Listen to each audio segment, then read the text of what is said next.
Hey guys, today I'll show you the unboxing of the Samsung Galaxy M32. On the front, you can see the image of the phone with its name, and at the back, specifications like battery, camera and display.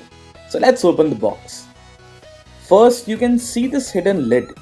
Inside the lid, we have documentation like a quick start guide, regional log guide and warranty card, which will give you end-to-end information about the phone. Here we have Samsung Galaxy M32. The phone has a notch display with Corning Gorilla Glass V5 protection. At the back, we have a 64 megapixel quad camera setup. Also, you can see Samsung branding at the bottom. The phone looks good in this light blue color.